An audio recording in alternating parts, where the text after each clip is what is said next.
This episode is sponsored by Audible, which is a product I love to promote because I use it myself, and as I've said before, I honestly feel if you're not enjoying audiobooks, you're missing out on one of the great entertainment mediums of our day. For me, audiobooks has enabled me to enjoy some of the best stories in the world in such a more convenient way. Audible really does have an unmatched selection of audiobooks, and I'm saying that from first-hand experience because my own audiobook, Chronicles of Everfall, Shadow of the Conqueror, is available on Audible. And if you're not signed up for Audible already, you can try it for free if you go to www.audible.com/Shadiversity, or if you're in the US, you text Shadiversity to 500-500. And just to let you know why it's so worthwhile signing up to Audible, something I've done for years, long before they ever became a sponsor, is your monthly subscription, which is usually around $15 US, gives you a monthly credit to get any audiobook for that credit, regardless of the actual cost. My audiobook's retail cost, based on the length of the audiobook itself, is $25. But with the Audible credit, you actually get it for far cheaper. I've been able to get hundreds of audiobooks for a fraction of the cost that they generally do cost at their recommended retail. It's actually a bargain, and if you're not signed up already, you can get your first one for free on top of it. It's a great business model. I highly recommend it. So if you haven't tried it already, please do by going to www.audible.com/Shadiversity, or if you're in the US, text Shadiversity to 500-500. There are links in the description below. Now, if you've already listened to the audiobook of Shadow of the Conqueror, first of all, big thank you. It comes highly recommended by over 2,000 reviews, which is awesome. But if you've already listened to it, might I also recommend Skyward by Brandon Sanderson. If you love space dogfighting of the like that you see in Star Wars, you're gonna love this book. Brandon just nails the epic kind of awesome dogfighting with the G-forces and the tactics and the maneuvers and all that stuff with a really intriguing setting with a lot of mystery. It's brilliantly written, really engaging. I loved it. And again, you can try that out for free, but if you're already signed up for Audible, might I suggest you try that with your next monthly credit. So thank you once again for Audible sponsoring this video. It comes highly recommended. And now we'll get to the subject of this video. Shadiversity. Greetings, I'm Shad, and welcome to another Fight Scene Autopsy, the most pedantic deconstruction of sword-fighting-based fight scenes here on YouTube. And in this episode, it's a long-awaited one, we'll be looking at Luke Skywalker versus Darth Vader, specifically from The Empire Strikes Back, because there is a surprising amount of things to observe in regards to that fight scene. We should, state up front that this fight scene was done a bit further back in time when sword fights, their standards were not as high as what we've really been able to achieve.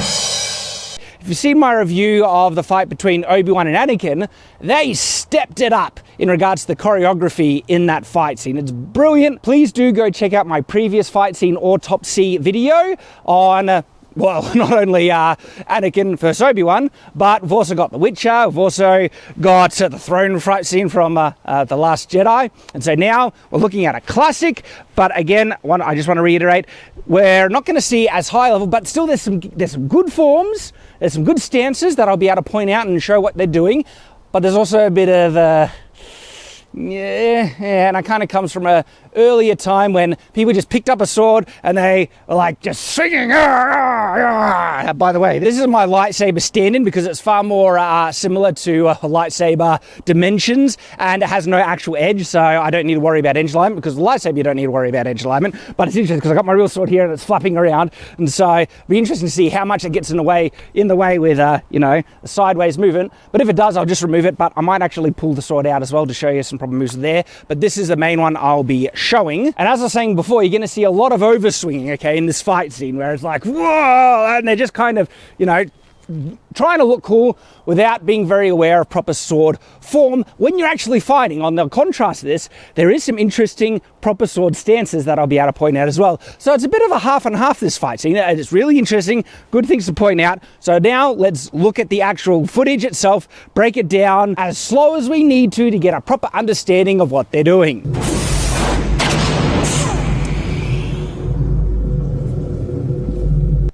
It's interesting that he's leading with his blaster here. Now, of course, he was shooting back and forth a bit before, but it just goes back into my philosophy that I really think Jedi would be far more deadly with blasters than they would be with lightsabers. They can use the Force to enhance their aim. They could be like these death snipers from insane distances.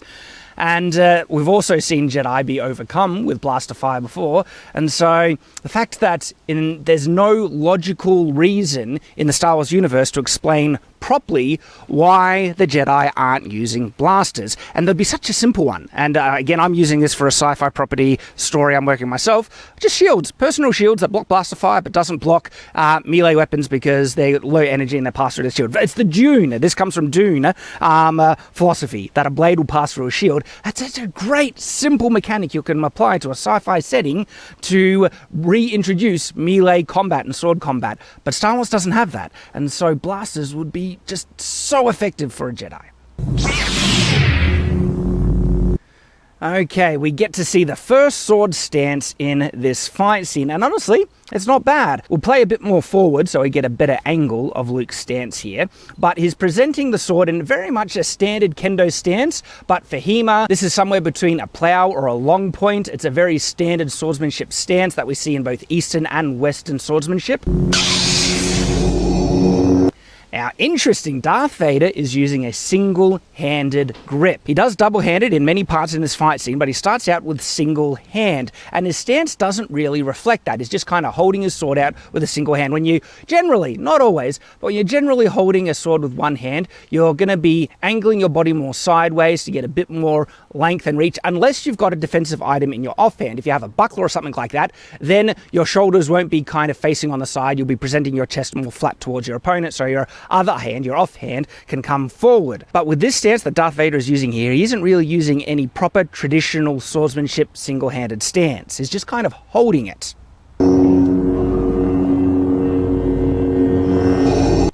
Alright, so we get a better idea of Luke's stance here, and it's interesting, he's got a bit of weight on his back foot. That's not it's not a horrible thing, especially if you're ready to move back. Sometimes you can lean a bit forward and I like to lean forward and put a bit of weight on my forward foot in my own stance. So Luke's stance is basically this, is putting a bit of weight on his back foot and is kind of arcing forward like this. Now it's interesting, it's not horrible, it's certainly a more traditional stance like this. For myself, it depends. I'll reverse it so you can see.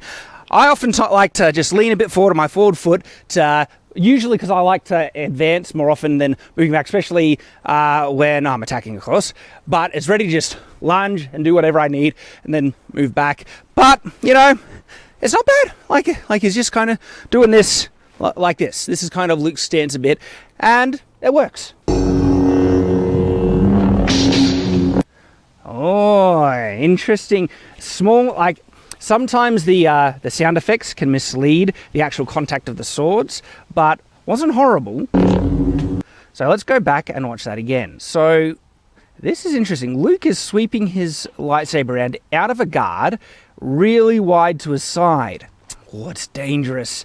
I mean, with how Darth Vader is presenting his sword, or his lightsaber right now, all he needs to do is extend, and he would get Luke right in the face. Just extend, and his arm isn't fully extended, okay? Neither is his body. If he just leans forward and extends that arm, Luke has lowered his guard, and that lightsaber would go into his face. That's not to say what Luke is doing is 100% inaccurate, because oftentimes you can do wide sweeps to distract your opponent and get them to engage your blade to open up their guard. I do that quite a lot. I do it, not when I have a sword already pointed in my face.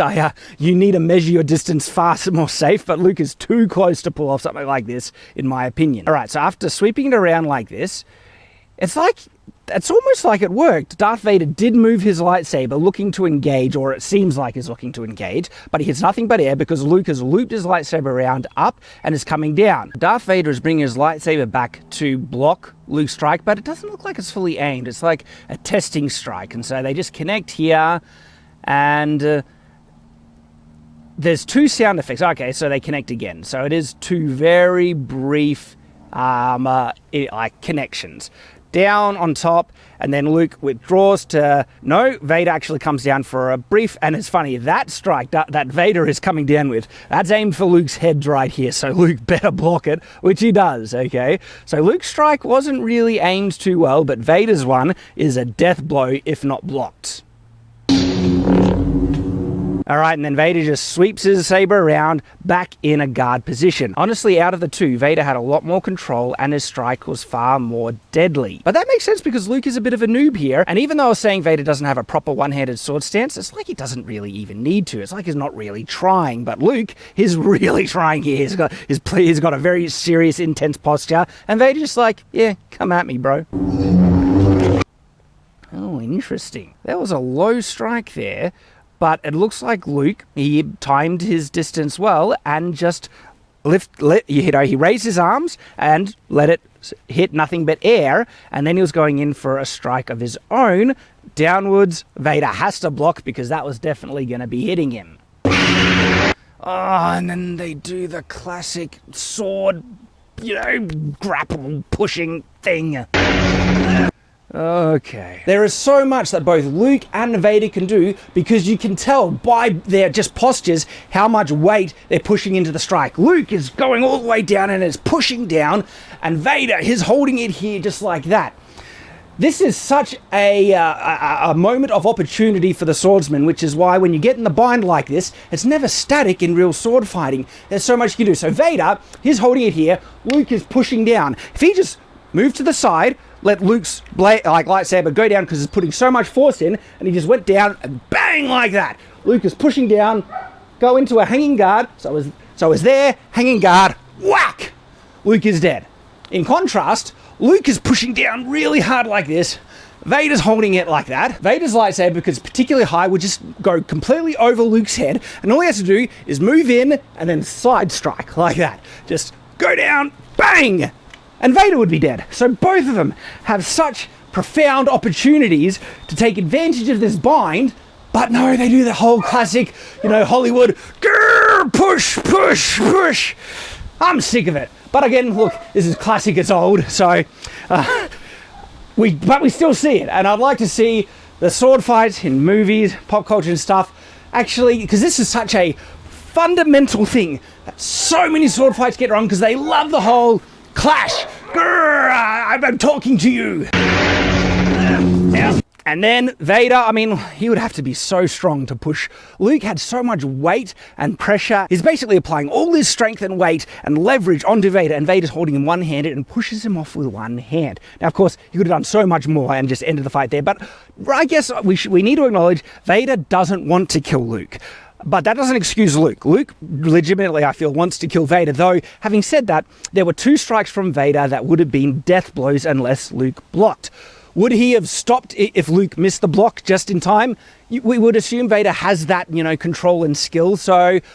even though those are death blows, okay, I will grant it that perhaps Vader has the control and skill to stop it when Luke misses a block, because Vader, he actually doesn't want to kill Luke at this time, and that's evident through the whole fight scene, especially towards the end, when he wants Luke to join him.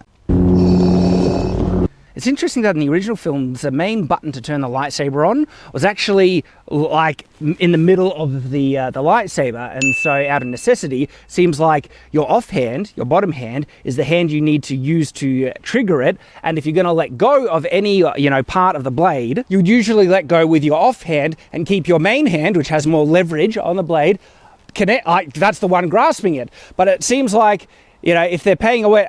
The way to check this is if every instance in the original trilogy, if anyone is ever holding the lightsaber like this with it on without having it on the offhand. Because again, if the button was, in the middle of the lightsaber to turn it on, that means this is the hand that's always going to need to be the first one holding the lightsaber. And if you ever let go of a hand, it's going to be your main one. And so usually in the actual sword fighting, lightsaber fighting itself, if you let go to do something like, you're doing a thrust or you want leverage, you would let go of, your bottom hand to keep the leverage. Though there is an instance where this doesn't apply, and that's when you want a really long thrust and you'll do the counterintuitive thing. You would let go of the main hand and to get full reach out of your weapon. So it's just an interesting kind of observation that we see here in Empire Strikes Back. And I would like to know, and I guess I should go and check, that's the case for all the original trilogy. They reverse that though. If you have a look in the dreaded sequel trilogy, they actually change where the button is to turn on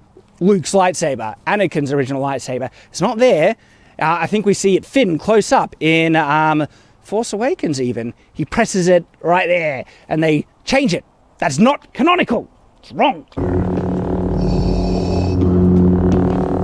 Oh, I actually really like that. Do you see what Luke did there? It was subtle, but this is the type of thing we see in real swordsmanship, where you do little movements, okay, to test the reflexes of your opponent. How quickly are they reacting to you? And so fake little thrusts, just little movements of the blade, just and they're basically facing off at each other. And so yeah, we see it in real sword fighting. I love that we see it in here. It's just a lovely little accurate detail that actually adds it to the suspense of, see, you think, I think there's an incorrect notion that good, swords fights that we see in more modern movies have to have heaps of movement, lots of back and forth, and never a pause. And if there is a pause, it's not really done right. But this is a great example of a suspenseful pause where both opponents are facing off at each other, and we don't know if Luke is going to win or not. And this is one of the great things about this, is that if the hero can lose, it adds truly good suspense. And ultimately, we know exactly who wins this fight, and so even more suspenseful. So from the get-go, when you first watch this, you really would have that sense of dread, like, who's going to win this thing? And a scene like this just adds to that. It engages you, it draws you in, and even subtle moves like this are brilliant. Again, see that? Just again, Luke's really testing Vader, see what Vader's ready to do. Oh no, Luke, what did you do? Have a look where Vader's lightsaber is. Luke lowers his guard and then swings it widely behind him. Look how open he is. This is horrible. In fact, it actually looked like Vader's lightsaber was close enough because he lowered it and Luke moved in. So if he just raised it right there, and because Luke, he fully swings back, he's there and it goes like, he goes down and then he leaves himself so open. And so when Luke moves his blade lightsaber down and reverse to go his big swing, Vader just like that, or just yes. And so this is a horrible strike by Luke. Look at how wide that is. And see, what's frustrating about this, it was such a simple connection once they did connect. They didn't need it. It's like they just threw it in to have a more movement and flourishing, but it was way too close to do something like this. Because look, it's just a tap, and then goes for a low one. And ooh, I think that really would have opened himself up a lot. Low strikes are great. I love low strikes, but the one Luke does here is not good at all, okay? So he was starting here, and he swung it around to just hit on the side. What he could have done is just right there. He didn't need to open himself up like that at all. Just hit. And then after the hit, he goes down like that. Oh, that's not good, because what is he doing after the hit there? And then he's going down, okay?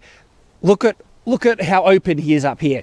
And the problem with hitting low like that, all Vader needs to do is move his legs back, and that will miss, because you don't get nearly as much reach hitting low as you do when you hit high. Have a look at if I go down here, I'm presenting my head to the opponent like that, and you get more reach like this. Look at just by the angle, because your arms are attached to the upper part of your body, just angular rotation here. Not as far, further. And so because you want to protect your head, when people usually strike, they're not leaning like this, they're not leaning like this. So he hits and he goes down trying to protect his head, but that means his reach is even lesser, not just from hitting low, but because he has to try to keep his head safe. And so Vader, on the opposite, all Vader needs to do is just move his legs back and just go bang or just like that, okay? It's not, or slip the leg and hit. It's actually something I do often in sparring. And it's more often against more inexperienced sword fighters, I notice, because they think, all right, he's blocking his upper body, his legs must be exposed, so I'll go down like that, and they don't realize that you just move around and hit the hands, hit the head. So it's kind of a noob mistake, but Luke, admittedly, he is a noob, isn't he? And Vader isn't taking advantage of it because he doesn't necessarily want to kill him, but I'm just presenting it to you, if this was really to the death, where the open, parts of their form and moves are. Because really, have a look at how much Luke is actually threatening Vader here at the end of the strike. Vader does block it anyway, but it's like he's not even trying. Still, he is so easy in range with it, especially with Luke's stance here. Vader just slipped that leg back and hit, Luke is dead open on his upper body because he went for such a low attack like that. It's not good. But once again, Luke is a noob and Vader isn't trying to kill him. And I actually kind of like that they have Vader just using one hand. It's so casual, like, sorry, mate, but it's probably thinking, Sorry, my son, you really need to get better at this. Don't even need to try. oh, and that is held for too long. Vader has a clear shot into Luke's exposed forward leg there. Look at how far he's leaning forward. So actually, I was wrong when I was demonstrating, thinking Luke was leaning his body back. No, he's leaning his body forward, and that is such an exposed leg and head. There's a couple of additional things to observe about this. Luke has leant really far forward to this strike like that. This is his stance at the moment, okay? But the thing is, Vader's lightsaber is on the inside of Luke's one. Like, if it was on the outside, on the top, Luke could actually be protecting his bottom leg with his lightsaber, and if Vader tried to do anything to threaten his upper body, he could raise it into a high guard like that quite easily. But Vader's one is on the inside, and if Vader just, he blocked because Luke came around, he blocked there, Luke is there. If Vader just attacks and moves forward, he could protect himself from Luke's lightsaber and strike in Luke's leg. Again, he doesn't want to kill him. I get it, right? I'm just showing you what could have been done and the mistakes that Luke is doing because, wow, to attack low like that and leaning forward, whew, so vulnerable. And you're leaning your head forward. Again, is Vader coming down. Ouch. But instead, let's actually watch and see what Vader does from this position. He withdraws it and swings high. Now, interesting. Have a look at the range there. That would be such a death blow if Luke missed the block. It is coming down right for his head. And again, Luke is leaning so far forward. But the question is Vader exposing his legs when he does that? I would actually say no, because it's so easy to just move back. If Luke's tried to strike at Vader's legs here, all Vader has to do is shuffle his legs back and lean forward, and he would have as much reach as before. So this is not a terrible move on Vader's behalf. And it would cut Luke in half if Luke missed the block. And so, is Vader trying to kill him, or is he not? Because this, oh, do you see that? That was coming down on you, Luke. Like, look at that. Vader is supposed to be a master. If Luke missed the block, perhaps Vader would just purposely take off Luke's ear or something like that. Ooh, interesting. Wow. Luke misses, or Vader lets it miss, because he doesn't extend far enough, he doesn't connect, and Vader just lets it slide by with moving his lightsaber on the other side. Let me show you. So Luke, from this position, he's got a wide block, and then he brings it around, so, like withdrawing it that much for a wide swing, not the best thing. Especially with lightsabers, you don't need huge build-up swings to do power. Just a tap with a lightsaber will kill. But anyway, he's there, and he brings it, and he swings like that, okay? And he misses completely, because Vader, he just came down for a big strike there. Luke withdraws to do a big round swing, and after hitting, he just does that, but he doesn't block. As Luke's lightsaber is coming in, Vader moves his lightsaber down, and then just pushes it around. This is like, at this moment, Vader is toying with Luke. He's not even trying, just bang around like that, pushing Luke's lightsaber to overswing and miss completely. And the fact that Vader actually is bringing his lightsaber to push Luke's one away with it means he could have done so much if he wanted to. Like, he didn't technically even need to push Luke's lightsaber around with the motion, because Luke was overswinging anyway. And so Vader, instead of pushing Luke's lightsaber around like that, he could have moved, let Luke's lightsaber miss, and just hit Luke again, because Luke is not measuring his distance properly. Whoa, no, he just spun. Oh, he overswings and then spins. Now, interesting thing, okay? With an overspin like this, there is an interesting question that once you get into this position here, when you've swung that much, is it quicker to spin around or to stop the motion and to move back? I think from this position, it would be quicker to stop the motion. He's not holding up a guard at all. He's just spinning around, a full pirouette. And it almost looks like he swung so hard that he actually went off balance. Oh, no, that was intentional. Like, you can see by the position of his foot. He swings before he moves his foot, which means is pushing off with his foot to spin around, but maybe he's trying to recover. And again, like if Vader wanted to, instead of Vader moving his lightsaber back as Luke spins, if he just struck down, Luke would be dead. This is a horrible spin. And then they just clash again. Luke spins around, they clash. Vader didn't even need a block. But now they're in the bind, and they're just going to push. That's my prediction. Yep. Like, Vader's obviously much stronger. He's already beaten Luke in a bind push already, but they don't take advantage of anything they could do from the bind here. It's just the classic swords crossed and push. Vader pushes Luke's lightsaber around to follow up with a strike. Bang! Right there. It's like Vader was actually trying to break Luke's guard with the push. He pushes down, get Luke's guard down, and then follow up with a strike. See? He pushed Luke's lightsaber out of the way, following up with a downward strike to aim for Luke's head. But Luke luckily blocks. And then they get in the bind and they push. This is an interesting bind because it's an uneven bind. I'm going to demonstrate this part with my real sword because it's more applicable to real swords, but it absolutely applies with lightsabers. The strong of Luke's lightsaber, which means the bottom half, okay? So in sword terminology, the bottom half of the blade is the strong, the top half of the blade is the weak. Luke, in the bind that we see here, the strong of Luke's lightsaber is being pushed against the weak of Vader's one. Vader has connected on the top. Why is this important? It's important because of leverage. Luke has way more leverage than Vader in this position, and he has two hands on his weapon, where Vader is just holding with one. And so, regardless of how strong, well, when I say regardless, if Vader was the Hulk, okay, he'd be able to maintain it. We know Vader's stronger, but is not the Hulk, okay? And so Luke absolutely has the leverage advantage from this position. And if he wanted to, if Luke actually wanted to, because he has so much more leverage over Vader's weapon here, he could just push forward and strike and pull, like basically power through Vader's block. Because Vader's trying to block it right up here. It's not going to work. But Luke doesn't do that. It's actually shown in this fight scene that he does have the advantage and he pushes Vader's lightsaber away, but he doesn't take advantage of it to strike. From that position, Luke could have just gone whack right into Vader because he's got the leverage right there, just bang! And Vader, because the weak is right there, he would have nothing to do, and that would have taken Vader's head. So, it's interesting.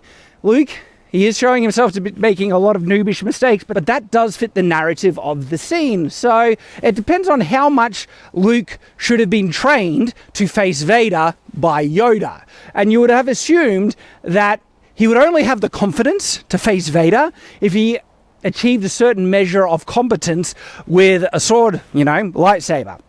But he is making some very strong noob mistakes here from an actual, real, practical swordsmanship standpoint. And in all honesty, I think these mistakes are far too noobish for how competent Luke should have been after training with Yoda. And technically, Yoda was supposed to be even better than Anakin Darth Vader, basically the best lightsaber master anywhere, as Obi-Wan says. So yeah, Luke, he's not fighting with the skill that should be, and that's simply because in the choreography they didn't have someone do the choreography that knows functional swordsmanship. They know stunt swordsmanship and fight scene, Hollywood swordsmanship, but that is a big difference between realistic swordsmanship. And can you actually incorporate realistic swordsmanship moves to get what you want out of a Hollywood fight scene, a Hollywood sword fight in a movie? Absolutely you can. And in fact, I'm going to be reviewing one of the best examples of a fight scene that does this, where it's a fight scene that incorporates beautiful historical swordsmanship into a Hollywood movie style fight scene. So that's for another episode though. And this is a clear example in Empire Strikes Back of just the choreography, the people who, put this fight scene together, not knowing what functional swordsmanship is. Because Luke should be far better than what is being shown in this fight scene. So yes, Luke had the leverage and he pushes Vader's weapon aside, but he could have done so much more, as I showed. And then it's just another sideways clash. Was that even aimed for Vader's head? A little bit. Would have hit the top of his head on the actual clash. And, is this just lightsaber slashing? The first one looks like it was aimed properly. That next one, Luke, what are you aiming at? That's just aiming for the weapon, mate. You're just slapping his lightsaber. Lightsaber slapping! Stop it! Oh, another low strike. Luke, no. So I don't need to show you because I already showed all the problems with striking low like this. And Vader, that's not even going to be threatening his legs. Look at the range Vader has right here. If he just leans a bit more forward, he would take Luke out completely. Ooh, interesting. Vader is just doing a wide baseball bat swing here. One-handed baseball bat swing, granted, but very horizontal all the way across. And gosh, there is so much distance between that. Yeah, that would have hit Luke. See where, Vader's lightsaber is? That was going to hit his head. Okay, Luke needed to duck. So, good duck. But it was very telegraphed, so no wonder Luke was able to duck it, because Vader's just announcing, I'm going to be hitting you wide. And if it was like that, Luke could have easily blocked it. Lightsabers and swords don't have a lot of mass in the blade section. In actual fact, lightsabers technically shouldn't have any mass, but there is a non-canon now kind of explanation that they create a gyroscopic effect that makes them feel like they have weight in the saber portion. But if they did, it would be just about as much weight as a regular sword. But if it's a gyroscopic effect, it doesn't actually have mass. It just has the feeling of weight when you try and move it. And so when they clash, it's not going to have any additional mass in the striking end as a result. And so what I'm saying here, because of that, Luke would be able to block even a heavy baseball bat swing like this with his own lightsaber quite easily. And with regular swords, easy again, because blades in regular swords don't have a lot of mass in them either. That's not how they do damage. They don't do damage through weight and just power. They do damage by pressure on a very fine cutting end. You have learned much. And now it's a pause, of course, and I'm less critical on a pause like this, even if they're in the bind, because Vader is talking. He's stalling Luke. He wants to goad Luke, get him onto the dark side. And so it's interesting. Luke probably even wants a breather at this point, so he probably won't mind the pause in the fighting. So, yeah, that's nothing wrong. Young one. You'll find I'm full of surprises. Oh, and then he's ready to go again. But what does he do here?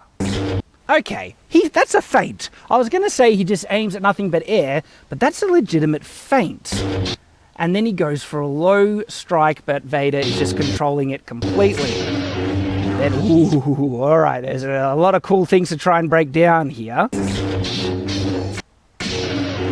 Okay, having watched that a couple of times, what Vader does here is beautiful, expertly performed. And what Luke does, he actually leads in with a good attempt. So I'll show you what he's trying to do. Luke leads in with a feint. So he's like, you'll find I'm full of surprises. And he leads in with a high thrust that's not aimed for Vader at all. But what that is, that's a movement to try and get the opponent to engage your blade in a controlled way. And this is something that I legitimately do in sparring when I'm fighting other people and stuff like that, where I'll lead in with an obvious thrust, and usually I'll purposely miss them and I'll be aiming for their side because I want them to try and engage my blade to open them up. So when I lead in for a strike like this, I will then bring it around for an attack on the other side. And so what Luke tries to do, and it really looks like this, Luke is trying to get Vader's weapon high, and then he wants to use that opening to strike low. So it's feint, strike, and he really extends himself. He's like, feint, strike, and is down like this. And that puts him at a very vulnerable position. Because Vader, he just goes up, and he blocks, and then he blocks.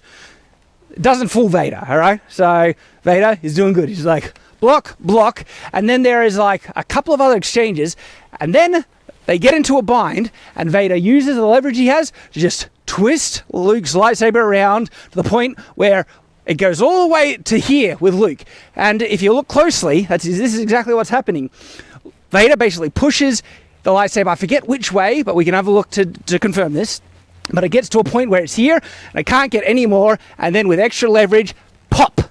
Luke loses his lightsaber, and it just flies out with a beautiful disarm. So a disarm like this is actually difficult to pull off. I have seen it done a couple of times, and from memory I think I've done it once or twice myself, where you are able to just wind your opponent's blade around, keep going. You're not doing it like heaps and heaps, but just enough to push. And what you want, instead of the opponent's blade just going around like this, you want to get him to do that, okay? You can get him to do that instead of doing this, okay? As soon as they get there like that, keep pushing. You only have your thumb holding it there. Keep pushing, and that blade is going to pop right on out. That's exactly what Vader does. Very cool. And this is exactly where their lightsabers start, in the winding. From here, Vader winds. He's winding, he's pushing Luke's lightsaber around, and see, Luke doesn't reverse it like I was showing you. Vader manages to leverage his lightsaber so Luke's wrist twists around completely, and look where it's at. Look where it's at. Just any more pressure from this position, and it's gonna pop. Bang! That lightsaber is gone. It is out of there. Ooh. Now, obviously, Vader's not trying to kill Luke, but is really trying to keep the pressure on to demoralize him. So I think that strike there was a purposeful miss, but close enough to make Luke really jump. And he jumps so much that he is out of there. Ooh. This really looks like a force-empowered kind of a soft jump. Almost float, not exactly floating, it's not levitating, clearly, unlike someone, but this is just it's a jump force-assisted kind of hop, almost. And Luke is really on the back foot. Your destiny lies with me, Skywalker. No. So this is exactly what Vader was pushing for the entire time. He never wanted to kill Luke. He wanted to get Luke exactly where he is now because he wanted to carbonite freeze him. So Vader has honestly done everything basically perfectly, except for that wide baseball back swing, but he's been toying with Luke the entire time. And so for Vader's choreography, mwah, beautiful. And they've done it in such a way that it really shows like he's not even trying. He's been doing it one-handed this whole time. And it's funny, when I say he hasn't been using a proper sword stance, he has been using an effective sword stance. He is presenting his sword forward with one hand aimed towards his opponent in front of him. He's not holding it off the side, behind himself. We haven't seen many baseball back swings, but he has been returning to a stance. And that's good, okay? Thank goodness. So often, especially in some fight scenes, they just start swinging around their lightsabers and they don't return to a stance. But we have been seeing this right here. So, honestly, even though this fight scene isn't perfect, we're going to get to some wide telegraphing a bit later on. But certainly so far, the choreography and the way this fight scene is put together, especially with the intent of each opponent, this is head and shoulders above that horrible throne room fight scene from The Last Jedi. That's basically the ultimate point of reference for a bad fight scene, which is why I keep harping back on it because of how horrible it is. But this does pretty darn good. Is it better than Obi-Wan vs. Anakin? I'm not sure it is. I think Obi-Wan vs. Anakin has a lot more technical complexity with the maneuvers being performed, and it looks so much more fancy. And it's the combination of those two, because you can try and pull off something fancy that doesn't have technical complexity, but Obi-Wan vs. Anakin has it both, which is why I love it so much. Yep, Luke, you're not paying attention. You weren't even looking behind you. All too easy. Yes! That's probably my favourite line in this fight scene, because it actually encapsulates exactly Vader's attitude and the way he's been fighting. He hasn't really been trying up to this point. All too easy. I love it.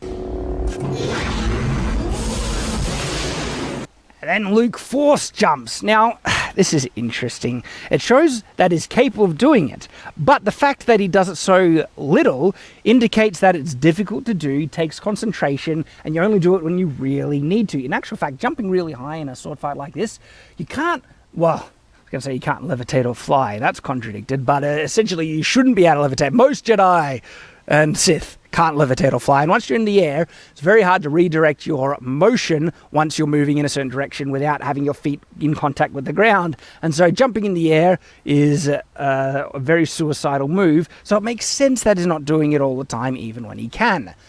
Unlike another fight scene, which is not even in the Rise of Skywalker. So much jumping, and don't worry, we'll get to Rise of Skywalker, because oh wow, that might take the crowning, jewel of the worst choreographed fight scene ever. We'll see.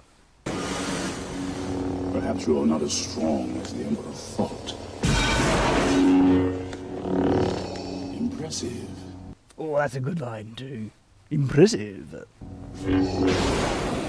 Most impressive. Oh, James Earl Jones, you did such a good job. Love it. Okay, Luke, I mean, he needs to get back to his feet, but you'd think that you'd want to try and jump further away, not drop down in front of him. And look where Vader's lightsaber is when he lands. Okay, so this is just after Luke lands. Oh, that looks like, Vader could easily strike him, but once again, Vader doesn't want to kill him. yeah, cheeky move by Luke, using your terrain to your advantage. Force pulling his lightsaber.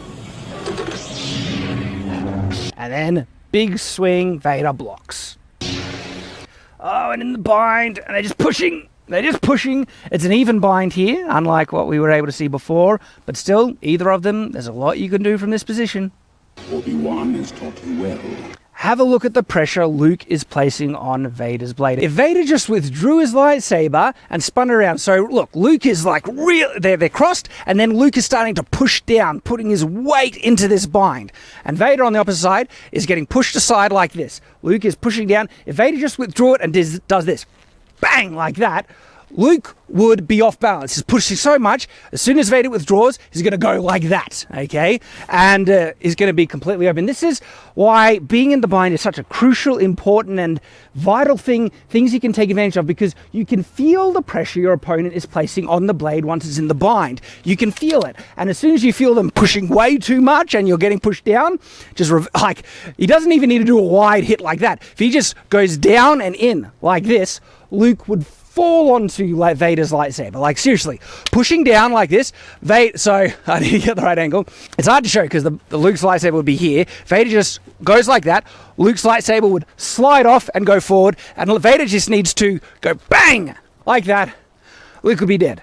Again, Vader doesn't want to, but this is what he could do because it's such a big mistake putting so much pressure and weight onto a bind like that.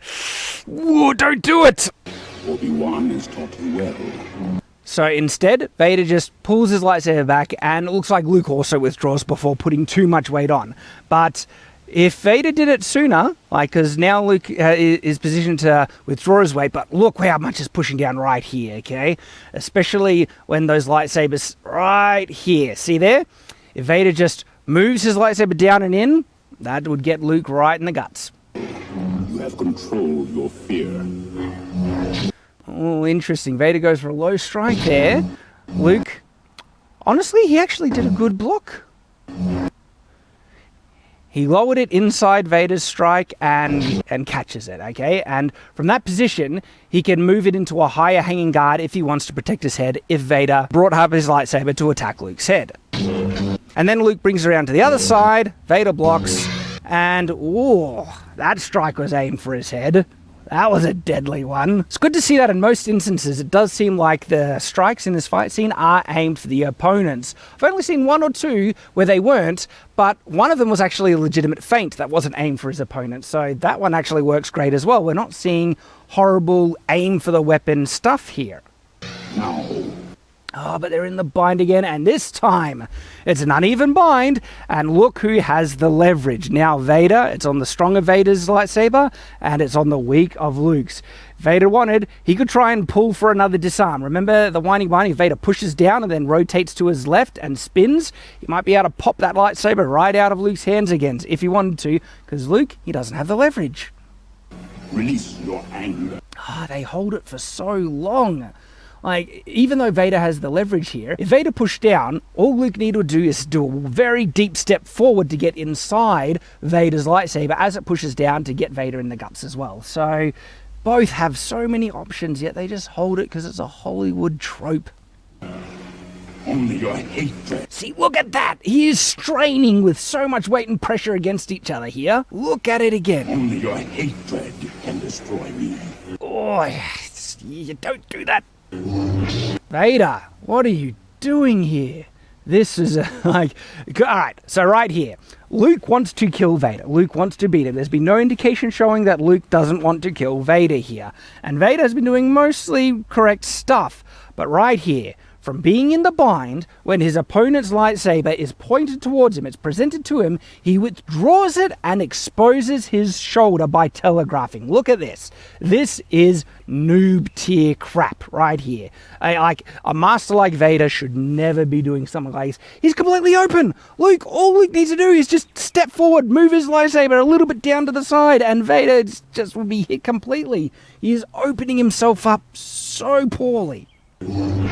And that telegraph sideways swing. Again, if Luke just moved forward, he could maintain his guard position and block that strike coming in by Vader, and killed Vader in one hit completely. Ugh. Ooh, a double hit by Vader, but still, it's not redeeming anything what we just saw, because that was horrible.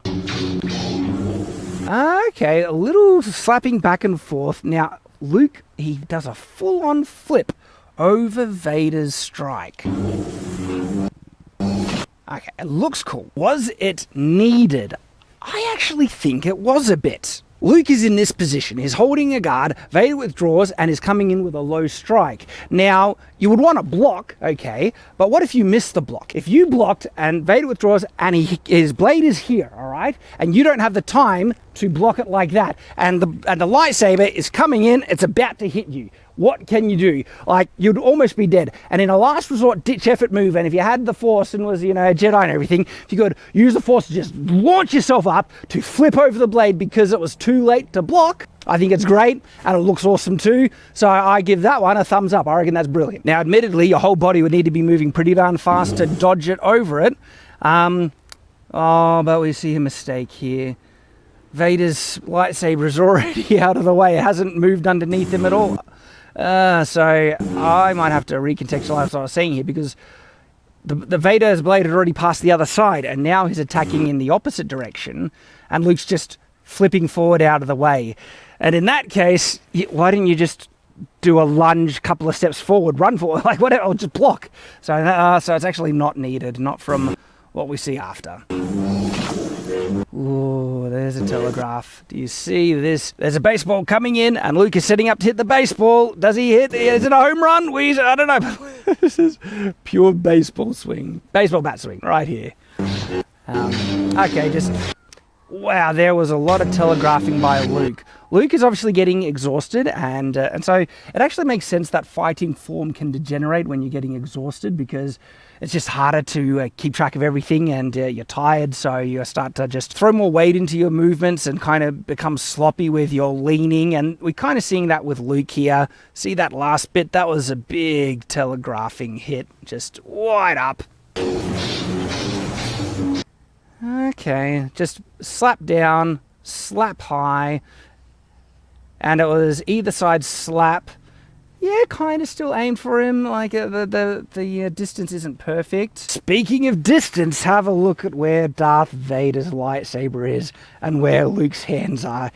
If Vader wanted to, he could chop off both arms right here. And we know he's not opposed to chopping off limbs, especially in this fight scene, but maybe he's not pushed to it yet, so he doesn't. Because, gosh, whew, if he wanted to. Okay, again, just slapping either side. And Luke is just going on either side a bit here. See how he swings up and around, and Vader's keeping his form forward. This is why it's good maintaining a good guard position, because when your opponent does something like this, just swinging his blade up, if Vader just extended that lightsaber, he'd take Luke right in the guts. And we're starting to see some more telegraphing now. The fight is starting to generate, at least with Luke it's starting to degenerate. Overhead swing, very telegraphed. Vader blocks easily. Oh, but Vader has not been paying attention to his terrain, okay? Luke has been fighting aggressively, pressing his advantage, putting Vader onto the back foot to defend, and Vader wasn't paying attention that there was no ground behind him. And so even though Vader is blocking fine and it looks like he's in control, it looks like Luke was able to leverage a bit of a win here in the exchange by pushing Vader off the ledge here.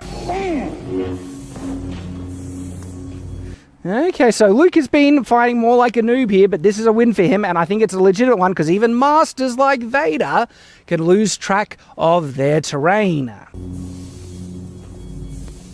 But why didn't Luke jump down after Vader to end it? Maybe you couldn't see him, maybe you're too risky, because if you do jump down, remember, you can't redirect your movement once you're in the air, so if you jump down, maybe he could have just landed on Vader's lightsaber and been skewered. But why did he turn his lightsaber off? You don't know what's down there when you jump down. There's a guy with another lightsaber ready to kill you. Don't turn your weapon off. And we're into a bit of cat and mouse. Where's your opponent? Keep it on. You should... It's dark. You could also use it as a torch. Oh, but automatic lights come on. Still, in a battle like this, I would keep that lightsaber on myself. And so it's interesting, this whole time he hasn't really known where Vader is. He can't see him, and you should have had your lightsaber on, but it seems like he can sense Vader's presence here, because nothing else is, letting him know of Vader's presence. You don't really hear anything, but he turns, and he knows Vader is there, and he turns on his lightsaber, ready. I still think he should have had it on the whole time. Maybe he could have heard Vader's breathing, actually. Vader does breathe pretty loudly. He's back into that same stance, and I like that he's reverting to a sword stance. I still think maybe it's a little too much on the back foot. It's not terrible, though. Lightsabers presented forward on an angle to us, but it's still good, and I love that they are returning to sword stances. And I love that Luke is still, even in the original trilogy, with the movie choreography not understanding all the ins and outs of functional swordsmanship, like what to do in the bind and things like that. They at least know enough about proper sword stances.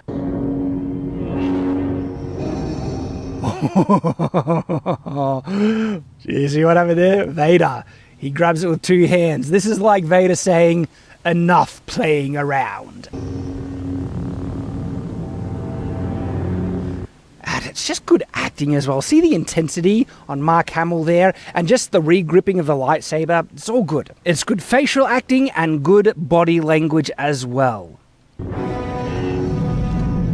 And then Vader's really not messing around. It's like, I don't even need a lightsaber to defeat you, Luke. I have the Force. More Force than you.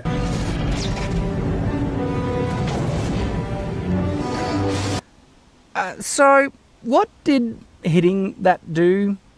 I mean, Luke is already out of the way. He didn't need to dodge it. And so cutting it in two kind of did nothing. This is a bit of a pet peeve I have in response to people with weapons, right? How they respond to things being thrown at them, especially with lightsabers, right? Oh, that was a distraction. Vader comes in with a strike again. That was a bit too much of a, pause on the bind. Luke is hitting nothing but air, and Vader just knocks it aside anyway. Luke is again hitting nothing but air. This isn't good. Aim for your opponent, Luke. Oh, that was not good. Not good. Vader comes back, and it looks powerful. It looks like he's coming back for a big upward strike like that. But what is he doing here? He is leaving himself open. He is withdrawing his lightsaber when his opponent has his weapon pointed to him. If Luke just raised it right there, Vader would be dead. Don't withdraw your weapon out of a bind like this when your opponent's weapon is pointed right at you. It's not good. It's a death sentence. Suicide. But anyway, Luke just stands there and does nothing. It's like, what are you doing, Vader? But then Vader's coming down for a block. Now again, if Luke just slashed up from the moment Vader withdrew, he could have slashed Vader across the chest and blocked the strike as it came in. But instead, he just blocks us. Yeah. Interesting, it's another uneven bind. The weak of Vader's saber is against the strong of Luke, so guess who has the leverage? Luke does, and what does Luke do? He pushes around. Honestly, he could have tried to do the winding thing that Vader did to disarm him, but instead he just pushes it away. But maybe Vader is smart enough to not rotate his wrist that much to be disarmed like that. And then we just see some basic strikes. And so we don't really see the distance, the range of those strikes if they were performed properly against your opponent effectively. But of course, good movement. So in terms of close angles like this, that's fine. I tend to not like, when fight scenes do close angle all the time. You can do it sometimes, but I like most fight scenes being shot at a wide angle where you get to see both opponents doing their moves. As an example of atrocious close angled fight scenes where you basically see none of the choreography of the people really doing it. It's Charlie's Angels, and I'm like, not the new one, it's the old one. And even the old one is a bit embarrassing to admit that I've seen it. But in the old Charlie's Angels, those fight scenes were all close-angled garbage because the girls couldn't really fight properly. Those fight scenes would not have looked nearly as good if you could actually see them performing them. And they're back in the bind. Again, not taking advantage of what they could do. But Vader! Thank goodness, okay? Honestly, I feel Jedi and Sith should be doing stuff like this far more often. You have the Force, alright? I mean, we see Kylo literally pick up and throw Rey to begin with in Force Awakens. And then what? He can't do that against Finn? Like, he decides to maybe he's toying with Finn and stuff, but seriously, when you have someone who's using the Force against someone who isn't using the Force, and there's a theory that if there's two Force users, that the other Force user can block any attempt by your enemy to try and use the Force against you. And we kind of see that in Anakin versus Obi-Wan. I actually point this out and describe that that's the theory. And so then it makes sense if two Force users can't use the Force, like just picking up the opponent, throwing them or throw things at them and things like that. But Luke here is not fully trained, and so it makes sense that he might not be able to defend himself against it. But against opponents that aren't Force sensitive, wow, it's one of the most effective things. Just pick them up and throw them into a tree. They don't do it nearly enough. And then Vader's like, yeah, boy, I'm not playing around anymore. Why are you trying to hit it, though? That wouldn't really stop it. And, I mean, I think it's a bit overdone. Luke looks like he's fully exhausted and can barely move now. And maybe it's because that first thing that hit Luke in the back of the head has disoriented him. That would make sense, because could have hit him with some serious force. With the Force, get it? And clearly by what happens here, this compartment must have been pressurized because the air is being sucked out. And Luke gets sucked out with it. Vader needs to even grab onto something. And there goes Luke. Now, I wonder if that was intentional by Darth Vader there, because there's no guarantee that Luke would have survived that. It's just lucky that Luke was able to grab onto something. Maybe Vader's like, oh, whoops. The positioning of where things happen was always a little confusing to me when I first saw it, but paying close attention, you can actually see the window that Luke fell out of. So, was there enough room in this weird shaped thing for the fight scene as it progressed? Or maybe, oh no, I see that big long line there. Maybe that was the circular passageway that Luke walked through to get into this section, but then he would have needed to have gone upstairs to get into the window there, and then when he falls out of the window, he lands on the outside platform there. Like, you shouldn't really think about it too much, but when you really do, a lot of Star Wars design makes no sense. What's the functional purpose of this? Seems very impractical. Just saying. Luke caught himself on the outside, and now is just trying to find out where his enemy is. So Luke is moving forward here, and watch what happens, okay? He's walking, da-da-da. Then boom! Surprise! So Vader must be just trying to scare the living daylights out of Luke, because he could have killed him, and you would think that Vader is far too talented to miss by accident, and it certainly scares Luke. Again, is he just toying with him? But he's still got two hands on that lightsaber, so he's serious. Oh, but that telegraph, that was awful. So, Luke didn't even need to do anything. He just moved his lightsaber a little to the left to block. It's a horrible strike by Vader. And the next one, still pretty bad. Oh, more telegraphing. Look at this. This is just an open letter to Luke saying, I'm about to hit you in this exact direction. Do what you want. And I mean, again, if Luke just extended forward, it would really hit him. So this is when I was saying the fight degenerates a bit into some pretty bad choreography from a functional swordsmanship perspective. There's a lot more telegraphing. It could be, are they both getting tired? I mean, can Vader get tired? Is more machine now than man. Twisted and evil. But Vader, man, you were doing better one-handed than two-handed. Again, the two-handed thing seems to imply he's being serious now and is putting more strength and weight into his strikes. But again, you don't need to do heavy strikes to be lethal with a lightsaber. And again, each one of the strikes so far has been heavily telegraphed by Vader, but it certainly put Luke onto the back foot. I mean, Luca he has to defend. And then, so each one of those strikes were very aggressive by Vader. It ends with a bind in which Vader just pushes Luke off and throws him back, and then Vader keeps swinging after him. It's very crude form right here. Vader is not acting like a competent, trained swordsman in this regard. Wide strikes hitting either side. Coming down, again telegraphing. Telegraph. They're just swinging baseball bats right now. It's really unfortunate. The fighting is degenerated. There was good form here, but this is pretty bad. Look at that. See that overswing by Vader? So he hits again, And then he swings back to Telegraph, hits again. Luke hits back.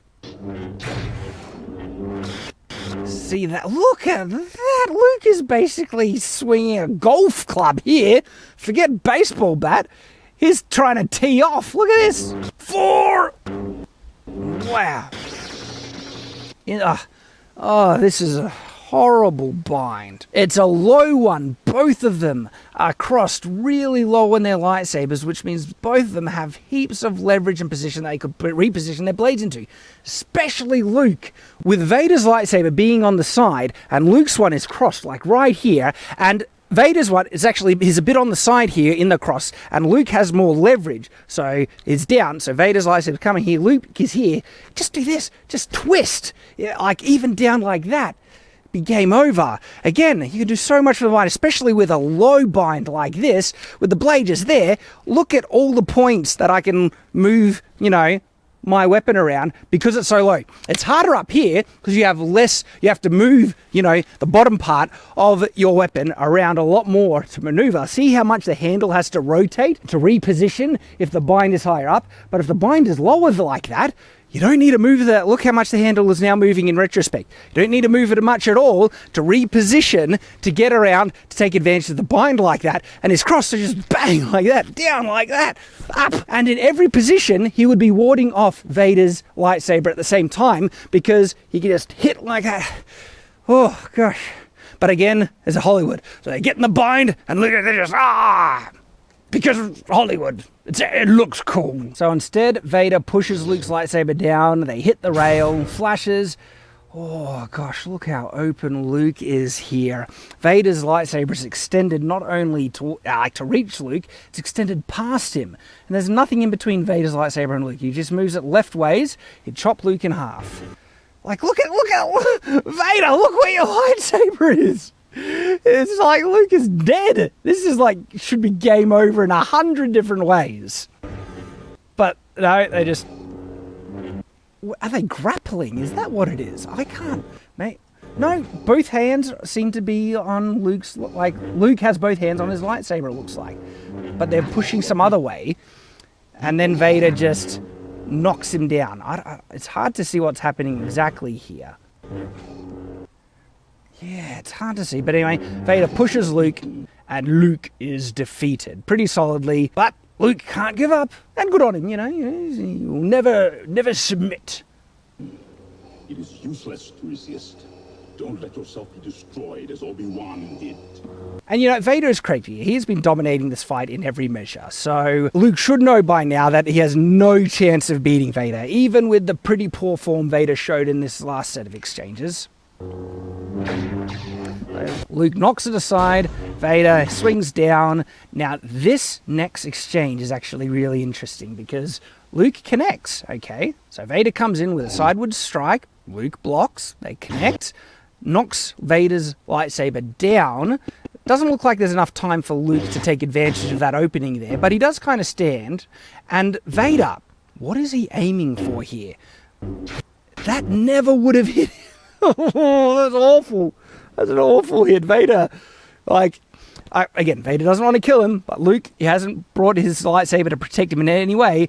Vader could have done, if Vader wanted to just stop Luke from fighting back, he could have, tagged him on the shoulder with his lightsaber pretty easily. But instead, he misses by 0.5 meter, that looks like. What are you aiming for there, man? And then Luke comes in to hit again. They block.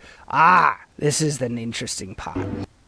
Vader has been telegraphing and over-swinging ever since they re-met on this kind of platform and the exchanges we had after Luke fell through the window. And so Luke actually does something here, which is something perfectly viable. You don't need to necessarily move as much as Luke does, but because Vader is over-swinging now, instead of blocking statically, Luke just doesn't block at all. He lets Vader over-swing. So watch what happens. Vader over-swings, Luke just ducks underneath it. And because Vader is putting so much weight and momentum into this strike, he misses completely and then over-swings, leaving himself open. And watch what Luke does. Bang! Right in the shoulder. Perfect, exactly. He didn't necessarily need to duck anyway, but if you wanted to get close enough to ensure that you would get the hit in, yeah, you can get closer, and if you're that close and they're overswinging, all right, you can duck. Ducking is dangerous because you need to move so much of your body into an awkward kind of position that does leave yourself kind of vulnerable. But if your opponent is overswinging like this, it works. But oftentimes you can just let them swing at you and you just move back like that. So they expect you, like with Vader, he's doing this big wide swing like this. So from the angle of the camera, he's coming in like this towards Luke. And so Luke, in defense, he didn't need to duck completely. If he just did that, Vader would have missed completely. Swung baseball bat with the shoulder presented, and all Luke needed to do when he moves back like this is then come in for a strike or just hit or just loop around and hit like that. But Luke, he fully ducks, but he still takes advantage of Vader's opening. And I point this out a lot in many different fight scenes. When you swing and telegraph and overswing like that, you're open. And if they just take advantage of it, they would win. And Luke does take advantage of it, but he doesn't win. So what's interesting here, I think we'd have to assume that Vader is wearing some measure of armor, kind of like some resistive. It's not perfectly, resistant. It's not lightsaber proof, but it does block a measure of the damage that lightsabers perform, because that's a solid connection, and Vader isn't chopped in half, okay? He groans, and there's a big spark because he's open, hits, but it doesn't kill him. So interesting. Luke, technically, with that move alone, should have won that fight if Vader didn't have armor to protect him. And is this a legitimate instance in a fight scene where armor does its bloody job? I mean, Star Wars is... There's a damn plane flying over. I mean, Star Wars is notorious for armor not working. Stormtroopers, have a look.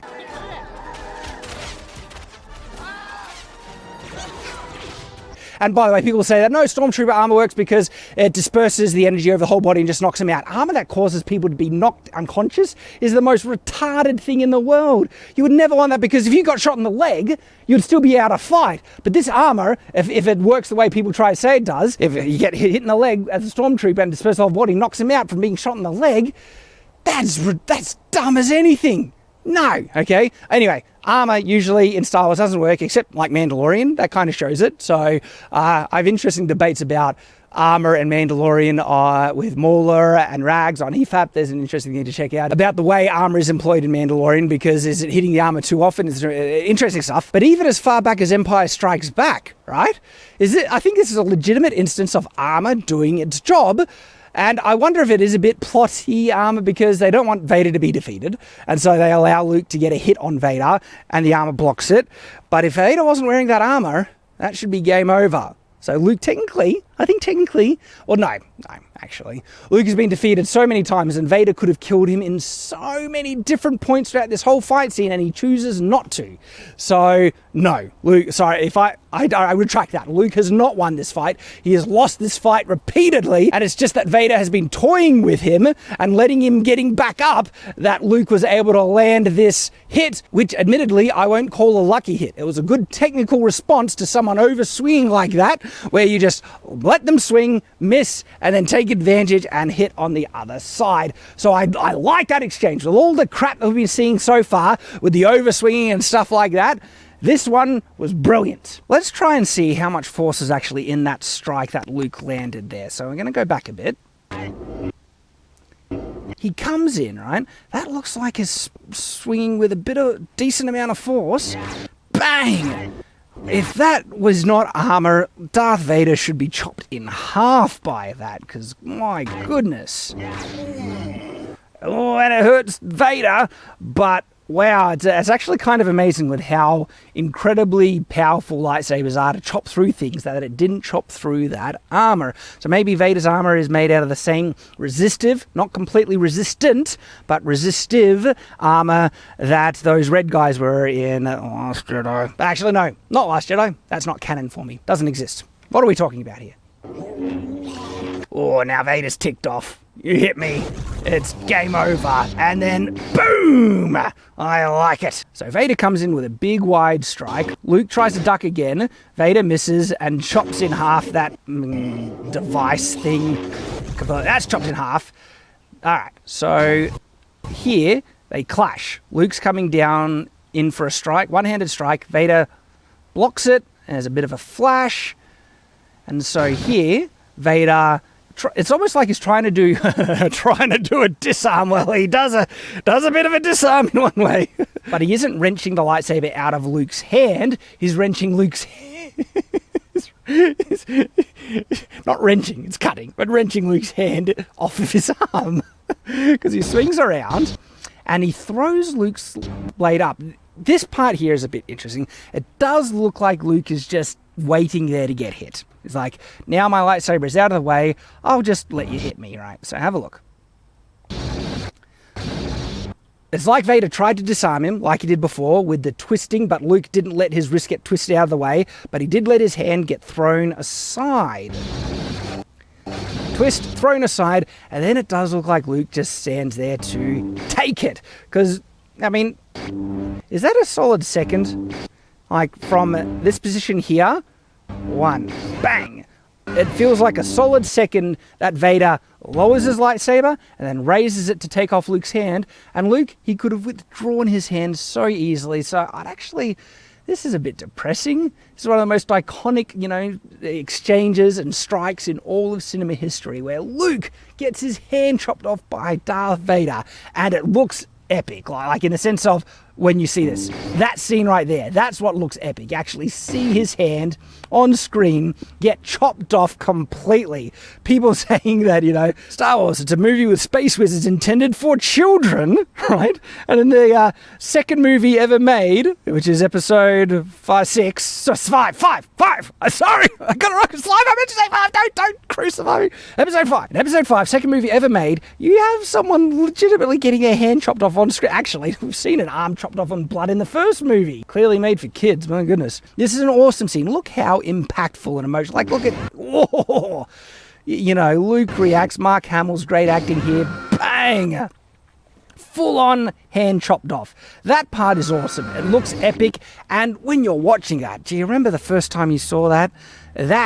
This is Luke getting beaten. The hero isn't supposed to lose, but it is so emotional when you're watching this to see the hero get just defeated in such a serious way. It's just unfortunate that it really, it's not just that it looks like it, it is. Luke is legitimately just standing there to take it. That's a poor part in the choreography. It would have been so much better if it was quicker. From this bang, from there, actually it would have been so much better, but would it be better? Because you wouldn't have been able to see the shot. If Vader took off Luke's hand in that motion right here, instead of pushing up with the lightsaber, right?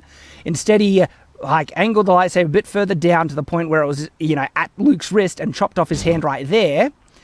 Would you have been able to have the still shot of where you see Luke's hand attached and then you actually see it chopped off? Perhaps if they just did a cut here, right? If they did a cut right there to this part right here and then chop off, right? That would have, I think it might have actually looked even better because it would be faster. So I'll actually clip it together so we can see exactly what it would have looked like if we cut out that little dance Vader does right here. If we cut out this part.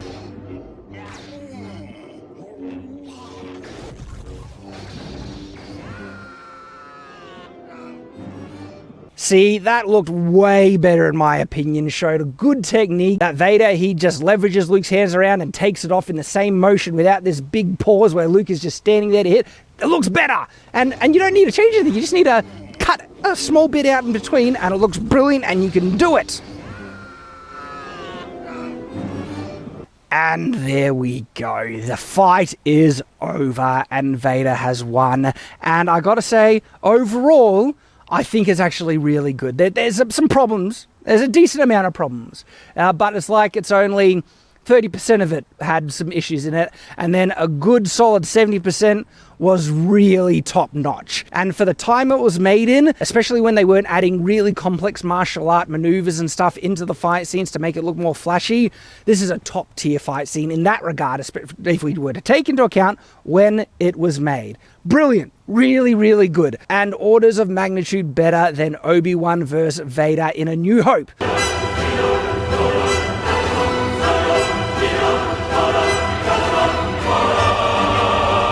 Not Obi-Wan vs. Anakin in Revenge of the Sith, but A New Hope when it's Obi-Wan vs. Vader. Oh boy. That one's rough. That one's rough. I might need to do an autopsy on that one just to be fair and even, because ooh, unfortunately Obi-Wan's a bit old there and the choreography isn't that great. So there we go. This has been my Fight Scene Autopsy review of Luke vs. Vader in Empire Strikes Back. I do hope you've enjoyed. I certainly have. It's a lot of fun breaking down fight scenes like this, just in this real nitty-gritty detail. So I enjoyed. I hope you have, and of course, I hope to see you again. So until that time, farewell.